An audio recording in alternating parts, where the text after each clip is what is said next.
abbaa koof jedheen qaama koo gurguraa ture.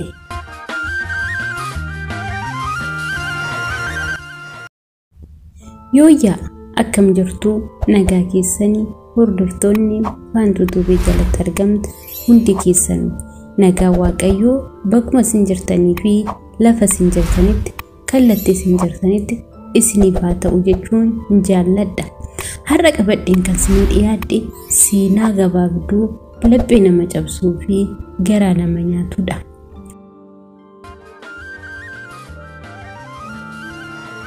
Maqaan koo Isin jedhama.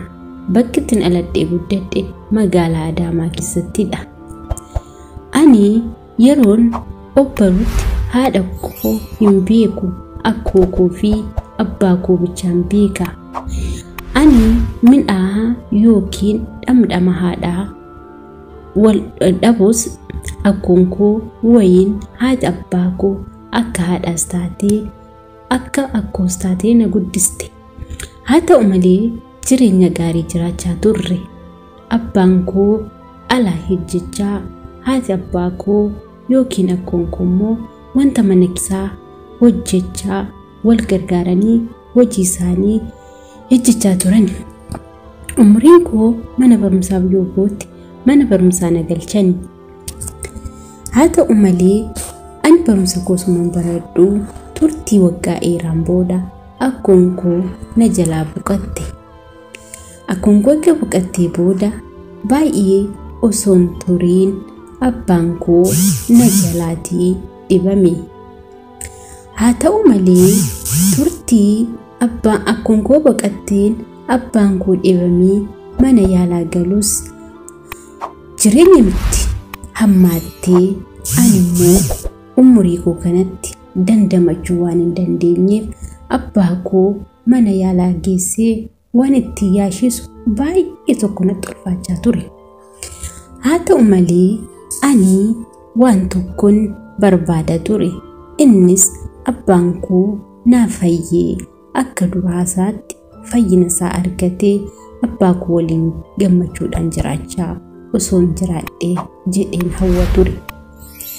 Haa ta'u malee yaa uumaa Rabbii kanaa Waaqayyoo waan godhe fidee waan godhe waan barbaades raawwata mitiire. Ajaa'ibuma kan Rabbii kanaa tokko dureessa godhee tokko hiyyeessa godha, tokko beekaa godhee tokko wallaalaa godha, tokko gabaabaa godhee tokko dheeraa godha. Ajaa'iba yaa Rabbii, jireenya duniyaa kanaa baay'ee nama dhibaa. Akkasumattiin abbaan koo har'a fayyaa boran fayyaa osoo jedhu anis fayyina abbaa koo kana osoon obsaan eeggadhu abbaa kootti dhibeensaa baay'ee hammaate. Abbaan koo mana yaalaa deemee mana yaalaadhaa inni biyya alaa deemee akka yaalamu biyya keessatti yaalliin isaa akka hin danda'amne itti man ogeessi fayyaa. Yaa guyyaa sanaa maaltu na fudhata laata? Lafti nan fudhattu, samiinis nan fudhattu. Dhiphina abbaa koo fi rakkina abbaa koo immoo ijaan ilaaluu taa'ee ilaaluus baay'ee tokko natti ulfaate. Waan an godhus nan dhabe. Dhibimmaan koo dachaadhaan lafa narra yaada. Abbaan koo yaa mucaa koo hin booyin barumsa keetti jabaadhu baradhu. Yoon jiraadhes yoon du'es ati wanti beektu tokko barumsa keetti cimtee bakka guddaa gahuu qabda. Adaraa barumsa keenan jedha. Ani garuu waa'ee barumsaa miti kan sammuu keessa deddeebi'u. Asitti akka haadha koo kan naa taate homaa tokko soonatti hin hafiin kan na guddiste akkoo koo dhabee jira. Dabalataan immoo abbaa koo yoon dhabe eessa na qalaataa kan jedhudha keessa koo kan deddeebi'u. Mana yaalaa sanatti deddeebi'ee akka waan harka isaanii jiru doktorota wayin ogeessa fayyaatti bu'aa ture. Innis ogeessi fayyaa tokko akkana naan jedhe guyyaa takka. hin booyinii abbaan kee yaala biyya alaa deemee yaalamu baatus akka inni sitti yaalamu siifan taasisa. Qorichi biyya alaadhaa dhufu yookiin ka biyya alaadhaa galu hin jira na bira. Garuu waan tokko godhuu qabda naan jedhe. Ani abbaa koodhaaf waan barbaadde naan jedhe nan siif godha jedhe waadaa galeefi. Innis ogeessi fayyaa sun maal akka naan jedhu akka inni afaan isaa keessaa dubbatee baafatuttis baay'een hibbachaa ture. Ogeessi fayyaa sunis abbaa keessi fayyaalaa garuu waan ani siin jedhu raawwachuu qabda naan jedhe. Anis tole yaa ogeessaa abbaa koomichaa akka fayyaan isaatti naaf deebi'u naa taasisaa. Ani waan siin jettan hundaan raawwadha jedhe. Isaa booda ogeessi sun garaa jabeenyaan ati waan ani siin jedhe yoo ani kootu na waliin ciisi jedhe na waliin ciisi. Abbaa keedhaaf immoo yaalii barbaachisaa ta'e anna yaalaa naan jedhe. Anis jaalladhee osoo hin ta'in giddiidhaan abbaa koo fayyifachuu waan hin qabuuf qaama koo dabarsee doktora sanaaf kennaan ture.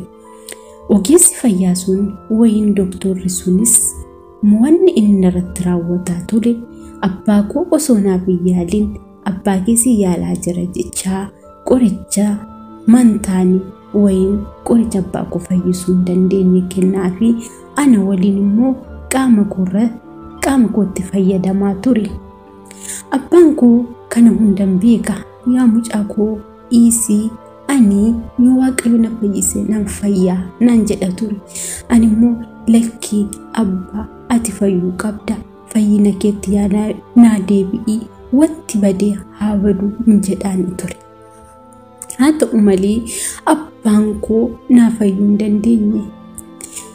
Ogeessi fayyaa sunis guyyaa ani diduu si waliin hin ciisu kana raawwachuun barbaadu yoon jedhe abbaa kee akka du'u barbaadda yoo ta'e rakkoo hin qabu dhiisii naan jedha ture. Yeroo akkana jedhu immoo dhugaa natti fakkaateetu jaalladhee osoo hin ta'in dirqamaan dhaqeen isa waliin ciisa ture. Guyyaan booda turtiin booda abbaa koof yaalii barbaachisamaa kennamaaf hin turre.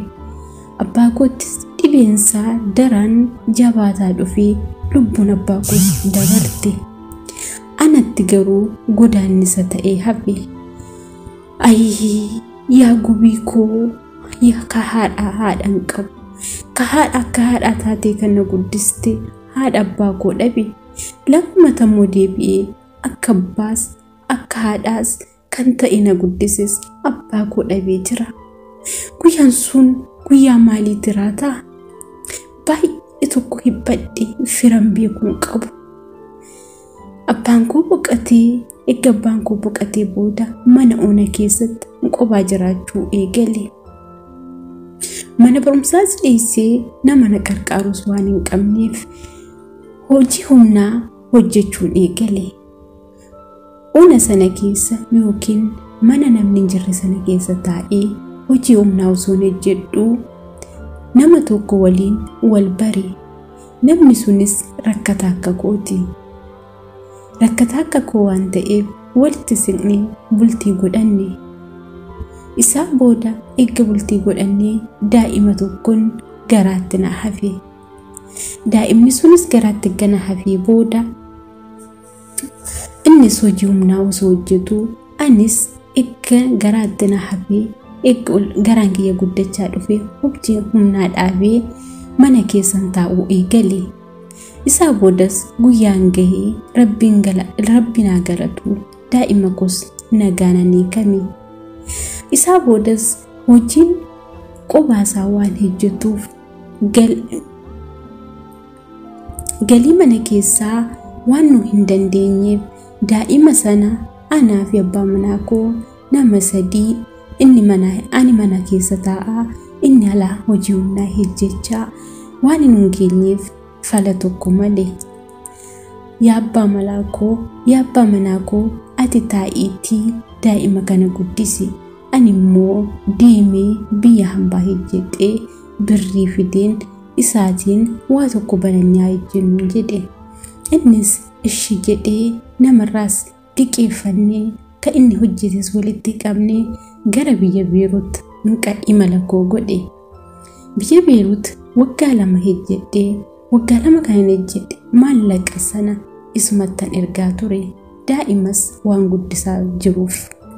Haa ta'u malee namni rakkataa jedhee itti siqee rakkataa akka kooti nan ganu jedhe sunis maallaqa koo waggaa 2 ani ji'aan ergu daa'ima guddisaa namni kun gadi bahee jechuu hin danda'u jireenya keenya boru fooyyessaa jedhee itti ergaa ture. Inni immoo akka ni yaadu sun taa'e gara biraatti maallaqa koo balleessee na dheege. Waggaa 2 eeyyama koo fixadhee gara biyyaatti deebi'u maallaqa hin qaba jedhee yoon galu maallaqni ani qaba jedhe sun bakka eegettan dhabe.